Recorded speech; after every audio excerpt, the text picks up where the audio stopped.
जय हिंद साथियों। आप सभी का स्वागत है अनअकैडमी डिफेंस गुरुकुल के इस अमेजिंग प्लेटफॉर्म पे।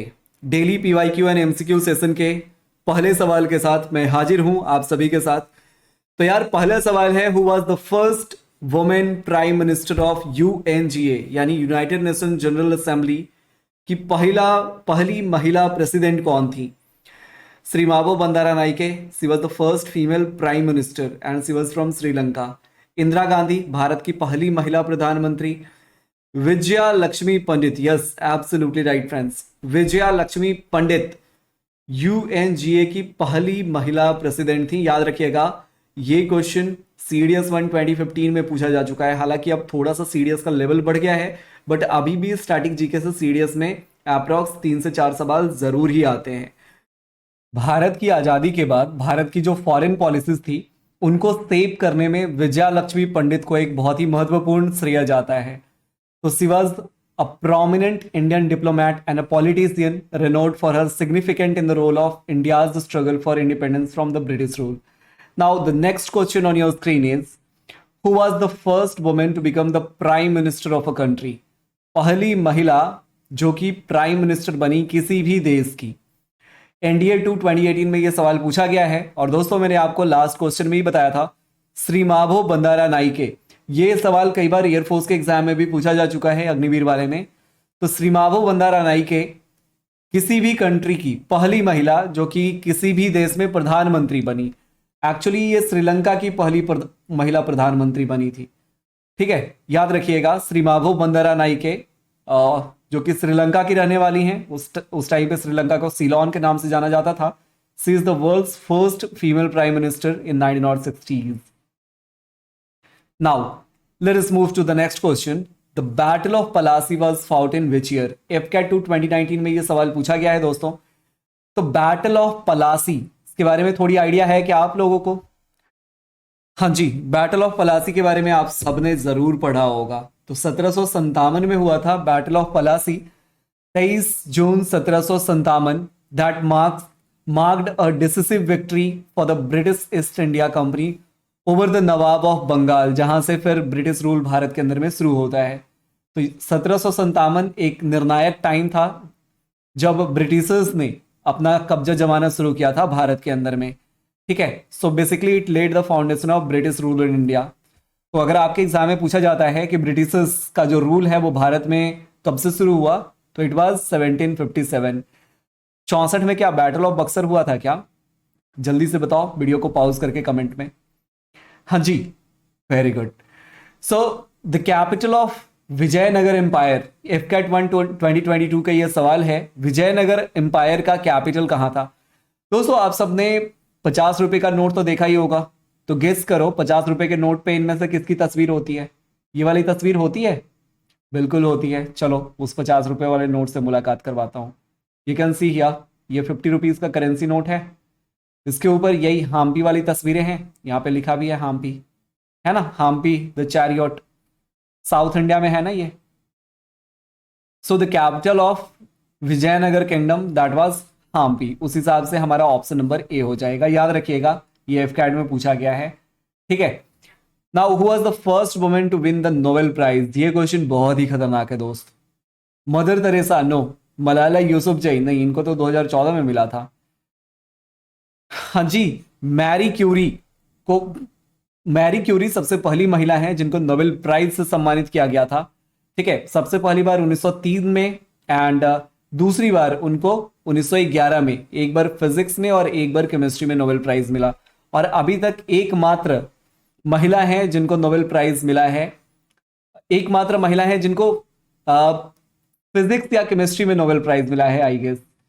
तो उस टाइम पे इनके हस्बैंड को भी नोबेल प्राइज मिला था, but due to their busy schedule they were not able to receive the prize in person. Now let us move ahead friends. So she is Marie Curie, you can see in the picture here. Nobel Prize in Physics that was given in 1903 and Nobel Prize in Chemistry that was given in 1911. Now we'll be going through the most expected question friends. Here goes the first question on your screen. देखो दोस्त, इस question को देखने के बाद ना आपको ये आइडिया लग रहा होगा, जैसे आप सबको पता है एलिसा टेस्ट किस में होता है? हाँ जी, एड्स में होता है, एक्वायर्ड इम्यूनो डिफिशियंसी सिंड्रोम। यानी ए का हमारा 4th हो जाना है, ये तो 100% कन्फर्म है। तो ए का 3 है, यहाँ ए का 3 है, यहाँ ए का 2 है। और सिर्फ अगर आपको ये याद है ना कि इलिसा टेस्ट एड्स को पता करने के लिए होता है, तो यहीं से आप निकाल लोगे कि आपका राइट आंसर हो जाएगा डी। ठीक है, तो बी का हो जाएगा 1, यानी वाइडल टाइफॉइड के लिए जो टेस्ट होता है उसको वाइडल टेस्ट बोलते हैं। सी का हो जाएगा दूसरा, ठीक है, यानी मैनटॉक्स जो टेस्ट है ना वो ट्यूबरक्लोसिस को डिटेक्ट करने के लिए है। ठीक है, और डी का हो जाएगा तीसरा, यानी चिक, ये जो टेस्ट है ये डायरिया को चेक करने के लिए होता है।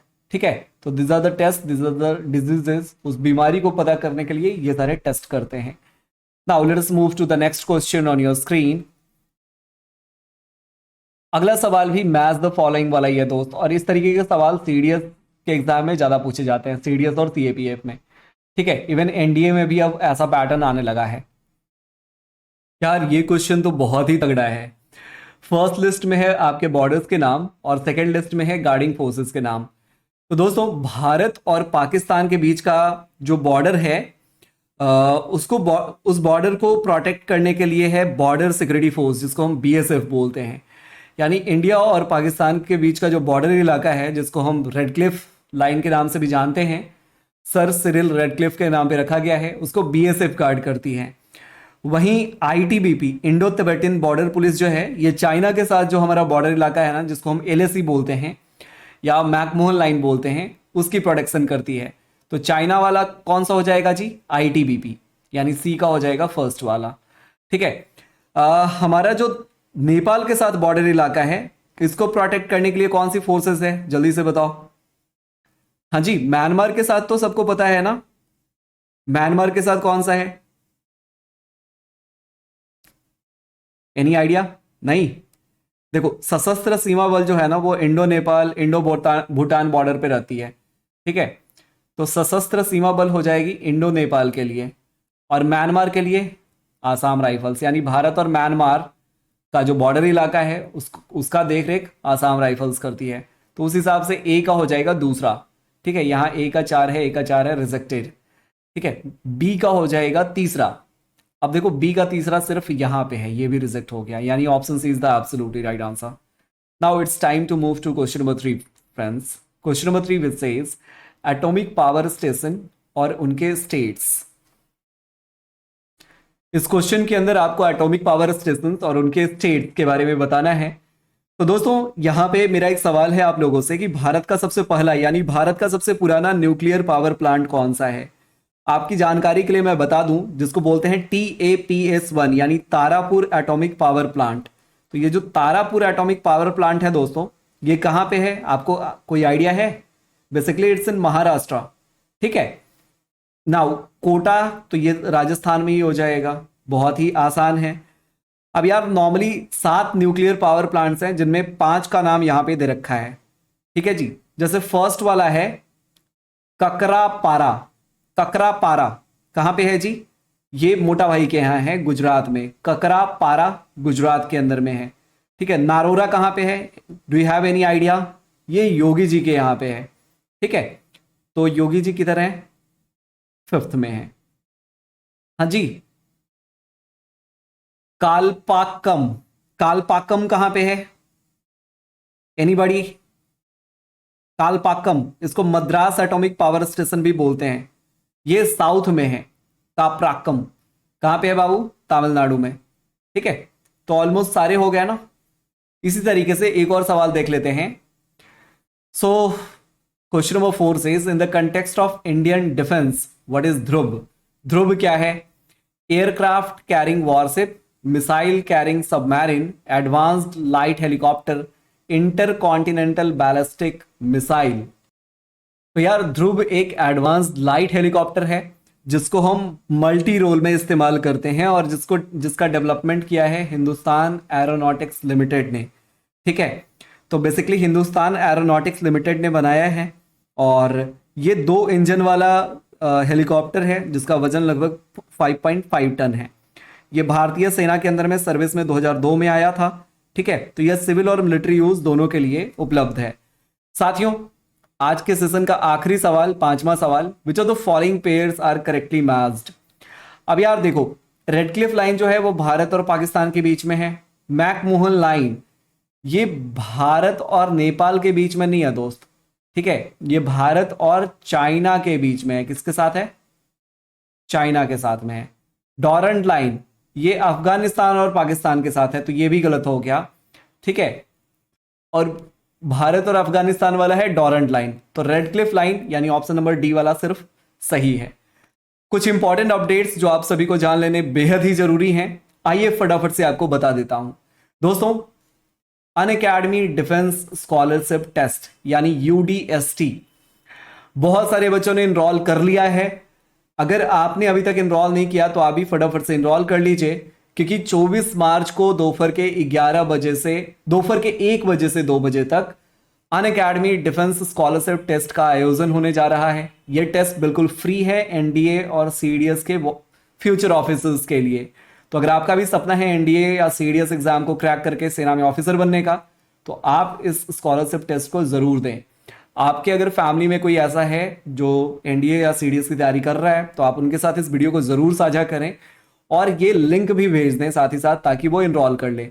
रैंक 1 to 3 के लिए भी स्कॉलरशिप है जो कि 100% का है, 4 to 10 के लिए 80%, 11 to 100 के लिए 70% और 101 to 1000 के लिए 55% का स्कॉलरशिप है। दोस्तों अगर हम बैचेस की बात करें, बैचेस को लेकर के काफी सारे बच्चे कंफ्यूज रहते हैं, तो इस वीडियो के अंदर मैं आपकी सारी कंफ्यूजन दूर कर देता हूं। एनडीए 1 की जो बैचेस हैं उसके लिए आपको रफ्तार में ज्वाइन करना है और एकदम रफ्तार में आपको 21 अप्रैल को होने वाले एग्जाम में सारे क्वेश्चंस 4 डालने हैं। तो इसमें इंडिया की बेहतरीन टीम पढ़ा रही है। 11 मार्च से ये बैच स्टार्ट हुई है दोस्तों, अभी भी आप इसमें इनरोल कर सकते हैं। रक्षक जो कि सीडीएस 1 के लिए है, सीडीएस 1 का भी एग्जाम आपका 21 अप्रैल से ही होना है, ठीक है। तो Vishal sir is leading CDS 1 batch, और इस बैच में जो जितने भी बच्चे सीडीएस 1 में अपीयर होने वाले हैं, वो अगर अभी भी आपने लेट कर दिया है तो अभी भी आप रिकॉर्डिंग सारे सेशंस की देख सकते हैं, ठीक है। Now let me tell you, अगर आपका टारगेट है एनडीए 2 या सीडीएस 2, तो एनडीए 2 के लिए आपको रणभूमि बैच में एनरोल करना है और सीडीएस 2 के लिए आपको योद्धा बैच में एनरोल करना है। इसमें भी इंडिया की बेहतरीन फैकल्टीज हैं और 21 मार्च से आपकी ये बैच स्टार्ट हो रही हैं, जिसमें मुक्तक सिंह राठौर सर हैं, विशाल सर हैं, Akhil sir, Dheeraj sir, Neetu ma'am, they are legends for NDA and CDS, ठीक है। आपको सीडीएस में एक्स्ट्रा एड ऑन देखने को मिलेगा। Sandeep sir legend of mathematics, Siddhant Sharma legend of English, Shri Prateek sir legend of geography, इन सारे स्टार एजुकेटर से आपको पढ़ने का मौका मिलेगा दोस्तों। और एफकैट के लिए तो AFCAT is equal to Priyank भैया, आपको पता ही है। तो एफकैट के लिए हमारी जो बैच है ध्रुव, वो ऑलरेडी चल रही है। जितने भी नए बच्चे हैं ना एफकैट के लिए, वो अभी भी ध्रुव में ही इनरोल करेंगे। लास्ट के 5 महीने की करंट अफेयर्स भी आप इस वीडियो के दिए गए डिस्क्रिप्शन से डाउनलोड कर सकते हैं या फिर इस बारकोड से भी डाउनलोड कर सकते हैं। तो यार मार्च तक की पीडीएफ एडेड है हिंदी और इंग्लिश में, आप जल्दी से इसको डाउनलोड कर लीजिए। आप हमारे सोशल मीडिया पे भी ज्वाइन कर सकते हैं, Instagram as well as on Telegram, link भी डिस्क्रिप्शन में अवेलेबल है। तो दोस्तों इस वीडियो को देखने के लिए आप सभी का धन्यवाद। जय हिंद।